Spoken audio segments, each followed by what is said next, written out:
পার্বতী করেছেন কর্তব্য কর্ম তার সঙ্গে সঙ্গে মাতা পার্বতী বলছে স্বামী স্বামী তোমার সঙ্গে কৈলাস পূজায় সন্তুষ্ট নয় আমি চাই মর্তবাসীর কাছে 10 ভুজা রূপে পূজা। সে কি কথা কহিলেন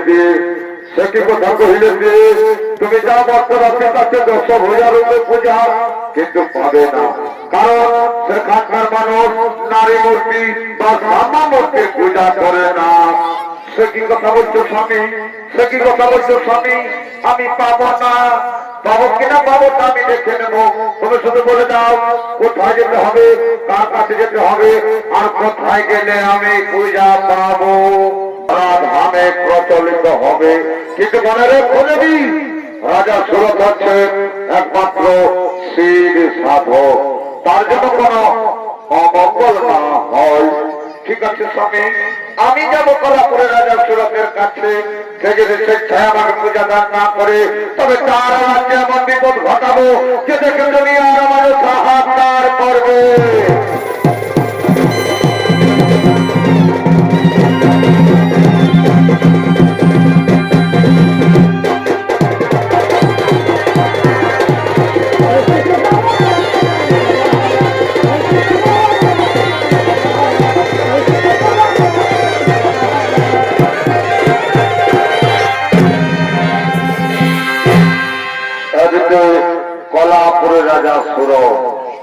কলাপুরের রাজা সুরত ও তার স্ত্রী মালাবতী ও তাদের সন্তান মনির আসেন শিব সাধনা করার জন্য।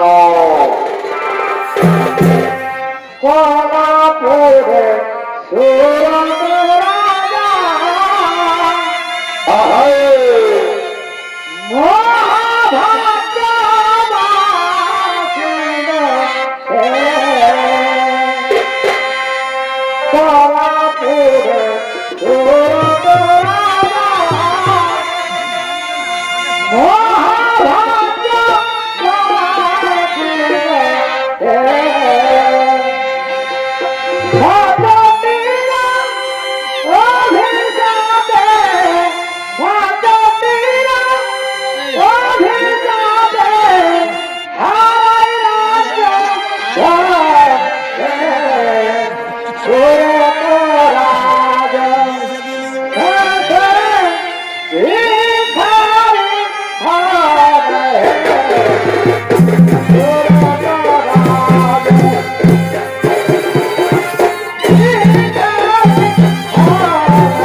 সাধনা করার জন্য। তাই সর্ববিঘ্ন এই সুরত রাজার অভিনয় আপনাদের মহান রঙ্গমঞ্চে নৃত্য অভিনয় করে দেখাচ্ছেন। ইনি হলেন নৃত্যশিল্পী ওস্তাদ মাতাল চন্দ্র মাহাতো।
শিল্পী দেবীরাজ প্রেম সরকার।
সাধনায় রত হলে ওম নমঃ শিবায়, ওম নমঃ শিবায়, ওম নমঃ শিবায়, ওম নমঃ নারায়ণায় শিবায় ভাগবতে রাজমনাডধারী, ওম নমঃ নারায়ণায় গৌরীনাথায় শঙ্কর ত্রিশূলধারী। তাওদিকে মা দুর্গা, ওদিকে মা দুর্গা বালিকা রূপ ধারণ করে আসছেন সুরত রাজার কাছে।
তুমি আমার পূজা করবৎস, তুমি সর্বসুখের অধিকারী হবে।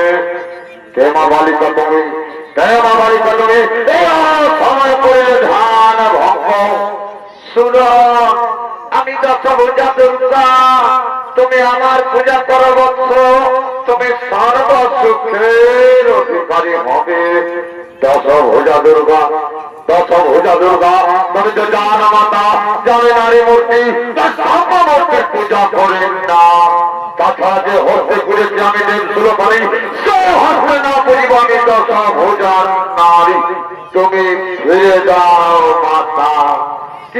কি কথা বলে অহংকারী রাজা, তোমার একটা অহংকার, তুমি আমায় নিত্য হস্তে ফিরিয়ে দিচ্ছ।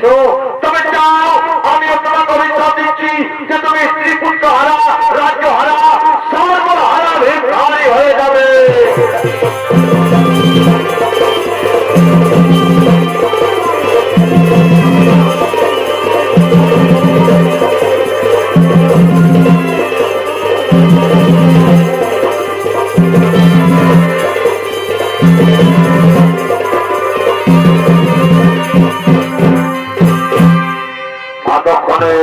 সুরত রাজার ভাগ্যপুত্র অধীর, সুরত রাজার ভাগ্যপুত্র অধীর সেন্টার খেলার সাথীদেরকে নিয়ে আসছেন সুরত রাজার রাজসভাতে।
যথেষ্ট বড় হয়েছে কাকা বাবু, কাউকে দাও আমার পিতা রাজেন্দ্রের ভার ফিরিয়ে দাও।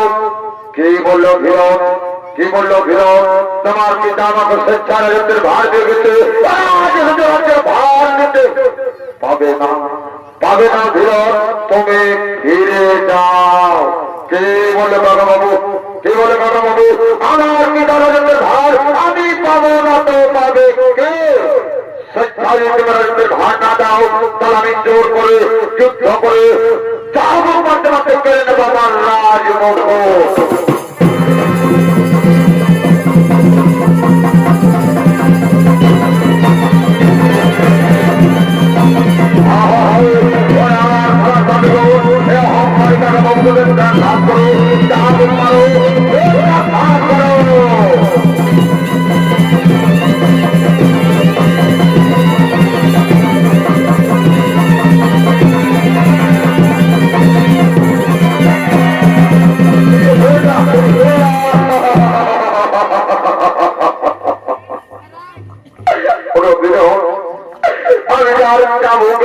সহ্য করতে পারি না বাবা, আমি সহ্য করতে পারি না।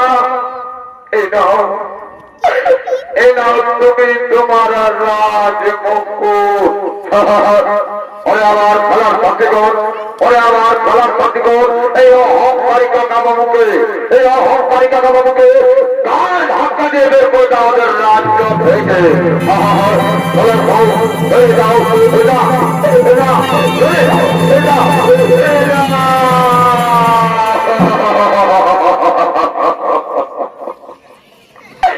তবে বিদায়, বিদায় আমার রাজ্যবাসী, বিদায়, বিদায় প্রাণের পরিজন, বিদায় মালাবতী, চির বিদায় মালাবতী, চির বিদায়, চির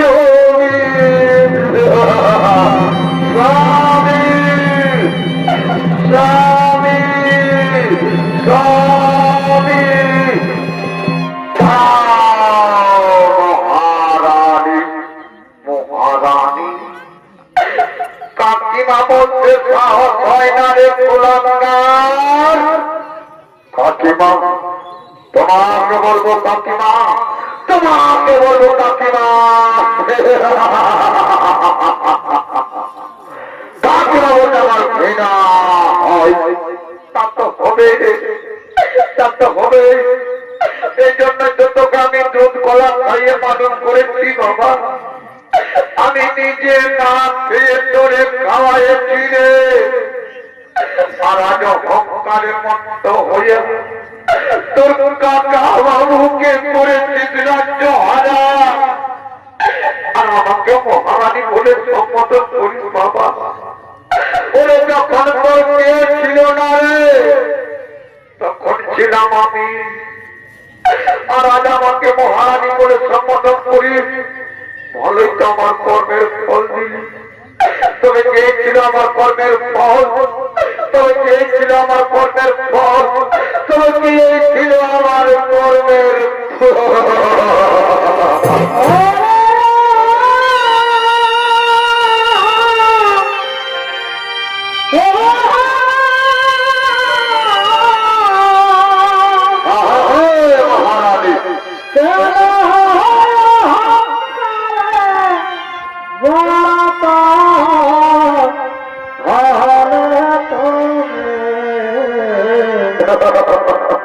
যখন তোমার কেউ ছিল তখন ছিল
দর্শক মন্ডলী, এতক্ষণে মা দুর্গার ছলনায় রাজা সুরত হলেন রাজ্য হারা, স্ত্রী পুত্র হারা, সর্বহারা।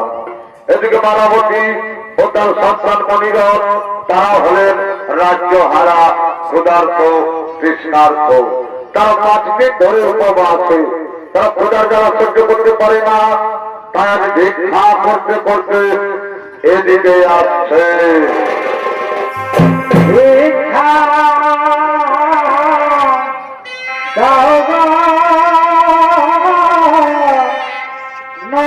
নগরবাসী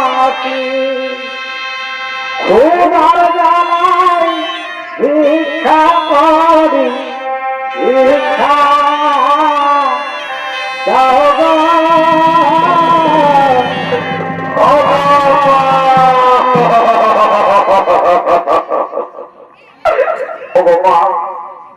আমি যার ক্ষুধার জ্বালা সহ্য করতে পারি না মা, তাই দাদা তুমি আমায় কিছু খেতে না,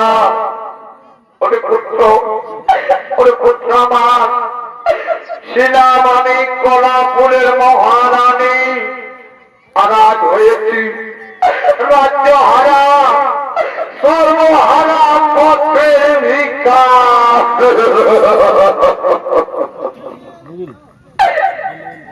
বাবুরা বাবুরা আজ সন্তান মায়ের কাছে কিছু খাবার খেতে চাই কিন্তু আমি যে অসহায় আমি যে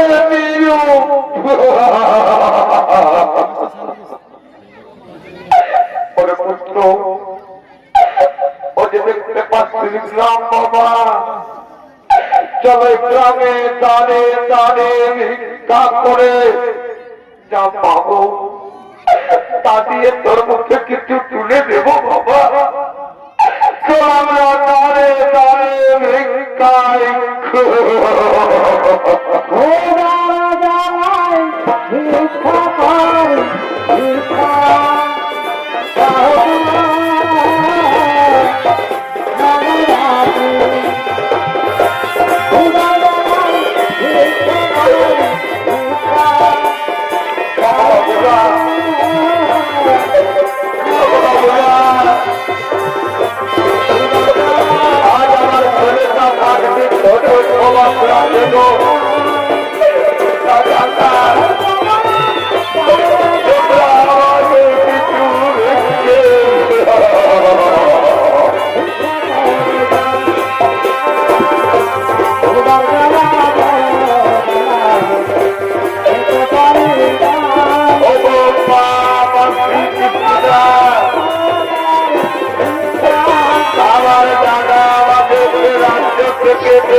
ভিক্ষা করতে করতে কত দূরে গেলে মা আমি যা ক্ষুধার জ্বালা সহ্য করতে পারি না মা ওগো মা আমার মাথা জিম করছে মা গো আমার গা জিম করছে মা তাই তুমি আমায় কিছু খেতে দাও না ওরে পুত্র আমার এই তো বাবা আমরা দাঁড়িয়ে দাঁড়িয়ে ভিক্ষা করে অনেক কিছু পেয়েছি এই দিয়ে তোর মুখে কিছু তুলে দেবো বাবা তুই আর কাঁদিস না মাগো আমার মাথা জিম করছে মা আমার গা জিম করছে মাগো আমি যার ক্ষুধার জ্বালা সহ্য করতে পারি না কিন্তু মাগো ওই যে দেখতে পাচ্ছ মা আম গাছ আমি যাবো মা আম গাছে আমি আম পাড়তে যাবো মাগো আমি আম পাড়তে যাবো না নারে পুত্র লোকের গাছ লোকে মার ধর করবে বাবা তুই যাস না মাগো আম গাছে আম পারবো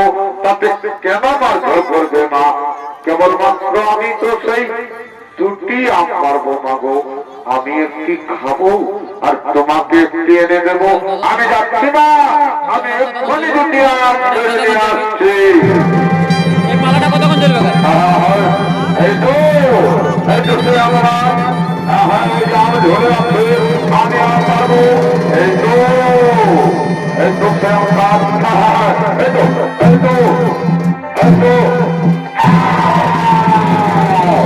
বাবা এবার ঘরে হারিয়ে আমাদের জানানি বড় পারে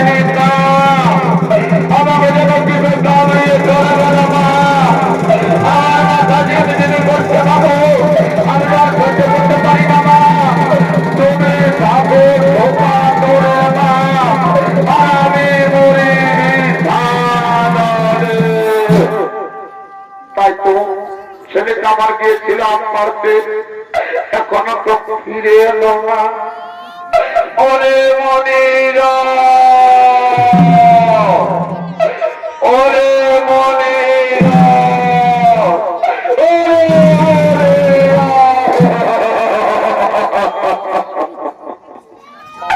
ওরে মনির, তুই মাটিতে কেন বাবা? তোর আজ গৌর মরণ দেহ কেন কালো হয়ে গেল?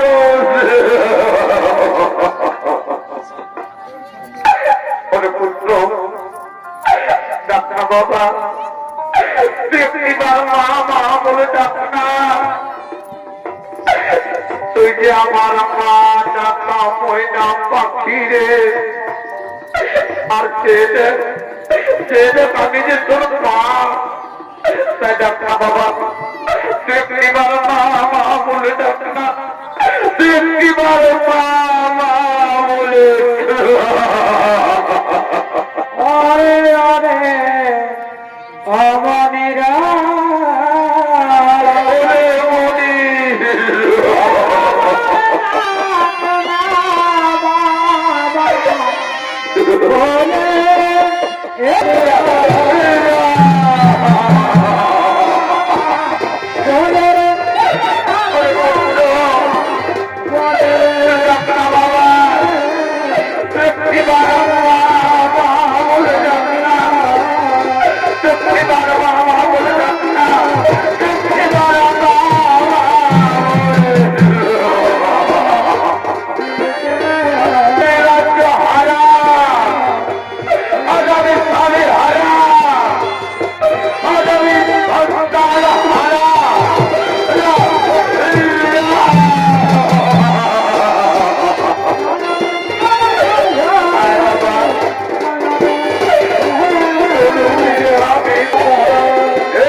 শ্মশান ঘাটের চন্ডাল বন করিতেছ না গমন।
রাজা শুনো, চাকর রাখবে নকর রাখবে বলতে বলতে এদিকে আসছে।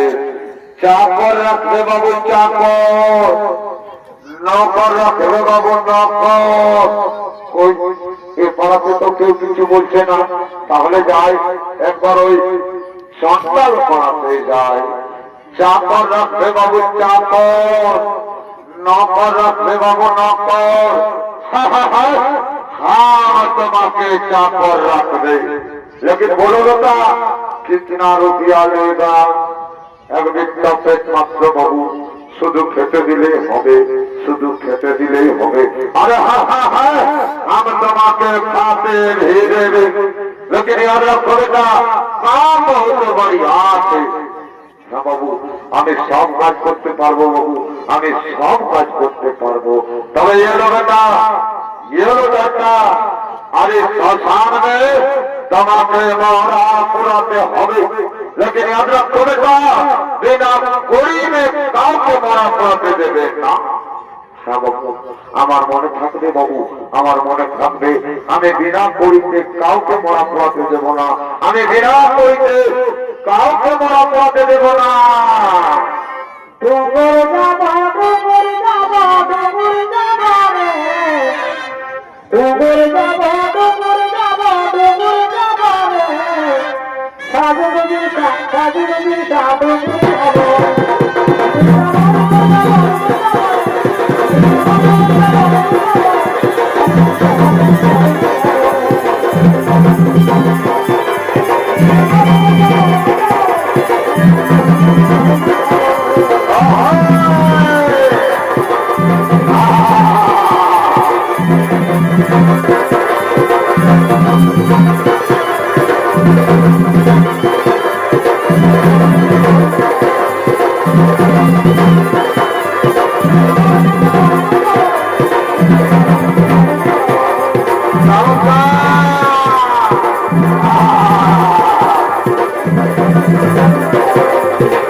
চারিদিকে অন্ধকার, চোখে কিছু দেখতে পাচ্ছি না, বলি অবশ্য আমাকে একটু শ্মশানের পথটা ধরে দেবে।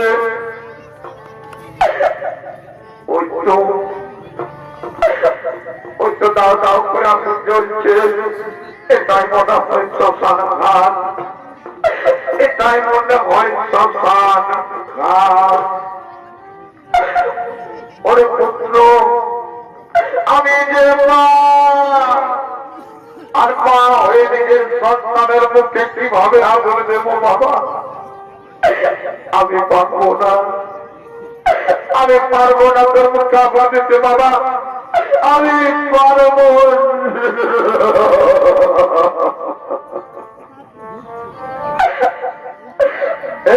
বিধাতার সৃষ্টি, বিধাতার সৃষ্টি, তোমার কেমন বিচার থাকো, আমি যে মা, আর মা হয়ে নিজের সন্তানের মুখে কিভাবে থাকো, আমি পারবো না, আমি পারবো না তোর মুখে আগুন দিতে বাবা, আমি পারবো না, আমি পারবো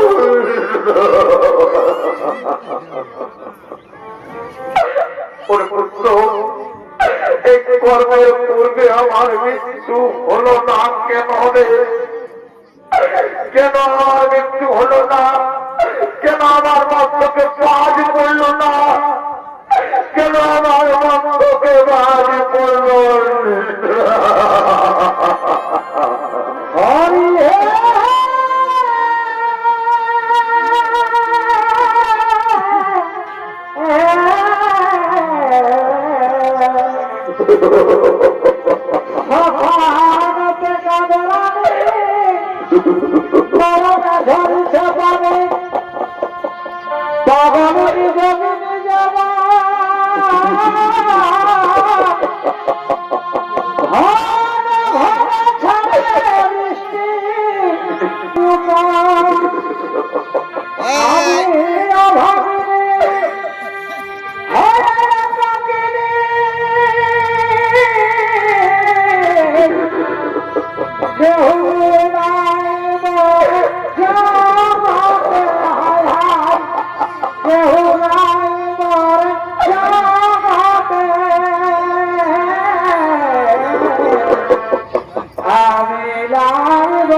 আমায় ছেড়ে পলাইল মনে রাখে, আমায় ছেড়ে পলাইল মনে রাখে। আমি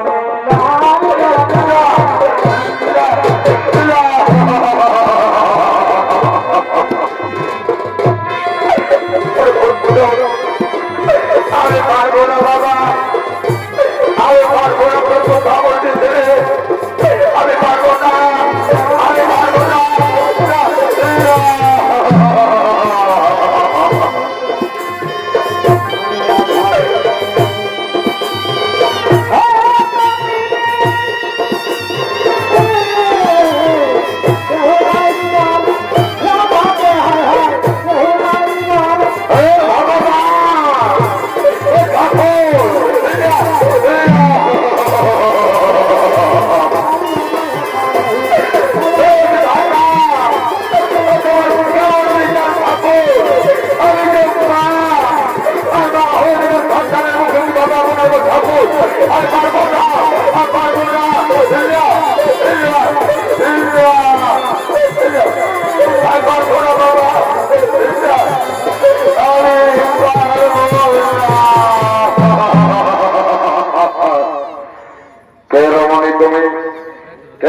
তুমি কি প্রয়োজন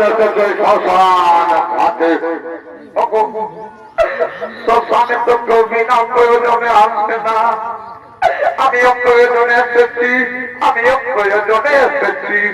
ও তবে তুমি মারা পড়াতে এসেছো, তবে তুমি মারা পড়াতে এসেছো। আমি মারা পড়াতে এসেছি, আমি মরে জ্বলছে। তুমি কি করি এনেছো? করি না, আমার কাছে তো করি নেই। তবে আমি তোমাকে কথা দিচ্ছি, কালকে দাঁড়ে দাঁড়ে ভাগ করে কাল তোমাকে করি এনে দেব। কাল করি আনবে, কাল মারা পড়াবে। আজ তুমি ফিরে যাও রমণী। আমি ফিরে যাব, আমি ফিরে যাব। তাহলে কি আমার সন্তানের সন্তান করতে পারবো না আমি? তাহলে কি আমার সন্তান?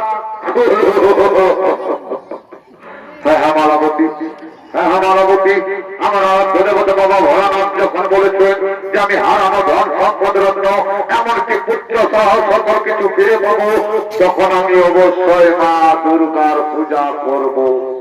ওরে আমার পাড়া প্রতিবেশীগণ, কে কোথায় আছে নিয়ে পূজা সামগ্রী? আমি এক্ষুনি মা দুর্গার পূজা করব। তার শরীর দর্শক মন্ডলী এতক্ষণে অন্তর্জামিনী মাতা দশ ভুজা দুর্গা জানিল কারণ এবং পূজা পাওয়ার আছে ছুটতে ছুটতে সুরত রাজার কাছে করছে না আগমন।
আমি অনাহারে অনেকটাই সাহায্য বর্তর করেছিলাম ধরের কঠোর আরাধনা।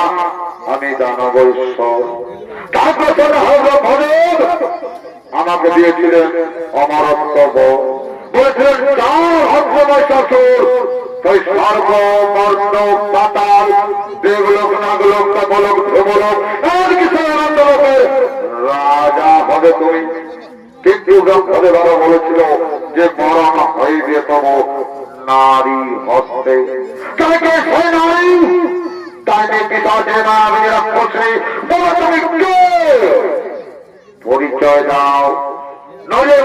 মহাভারত হস্তে মৃত্যু তরণী বাক্য ওরে দুর্গপতি দুরাটা রসুল কোরআনার প্রিয় ভক্ত আমার মহিষাসুর চেদেব আমি তোর মা আমি আত্মা শক্তি করার বদনি দেবী দুর্গা দুর্গে দুর্গা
রাজা শরৎ হারানো ধন সম্পদ রত্ন এমনকি পুত্র সহ সকল কিছু ফিরে পেয়েছে এবং মনের আনন্দে মা দুর্গার পূজা আরম্ভ করলে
ভগবতী মহামায়া নারায়ণী সেই করুণাময়ী মাকে